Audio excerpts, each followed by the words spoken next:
Prime time at 9 ಗೆ ಸ್ವಾಗತ. ನಾನು ವಿದ್ಯಶ್ರೀ. ಮೊದಲಿಗೆ ಹೆಡ್ಲೈನ್ಸ್. ಗೋಧಿ ಮುಚ್ಚಿದ ಕೆಂಡವಾದ ನಾಗಮಂಗಲಕ್ಕೆ ಕಮಲ ಪಡೆಯ ಭೇಟಿ. ಗಲಾಟೆಗೆ ಸರ್ಕಾರವೇ ಹೊಣೆ ಅಂತ ಬಿಜೆಪಿ ನಾಯಕರು ಕಿಡಿ.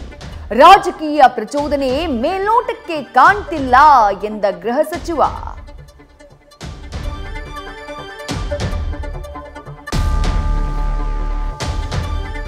ಗಣಪತಿ ಗಲಾಟೆಯಲ್ಲಿ ಜೆಡಿಎಸ್ ಮಾಜಿ ಶಾಸಕನ ಮನೆಗೂ ಕಲ್ಲೆಸೆತ.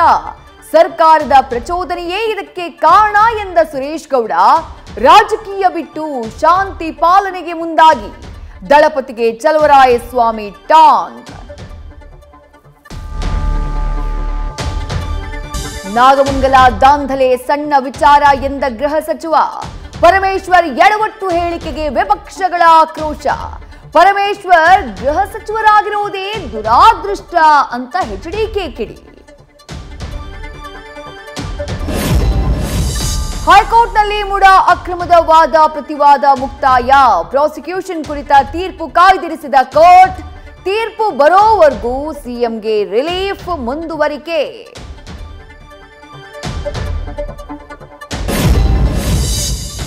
ಕೋರ್ಟ್ನಲ್ಲಿ ಪ್ರತಿಧ್ವನಿಸಿದ news first sting operation.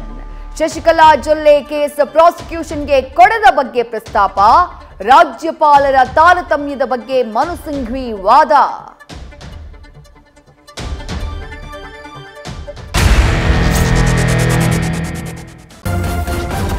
News first ನಿರ್ಭೀತಿಯಿಂದ ನಿಮ್ಮ ಪರವಾಗಿ.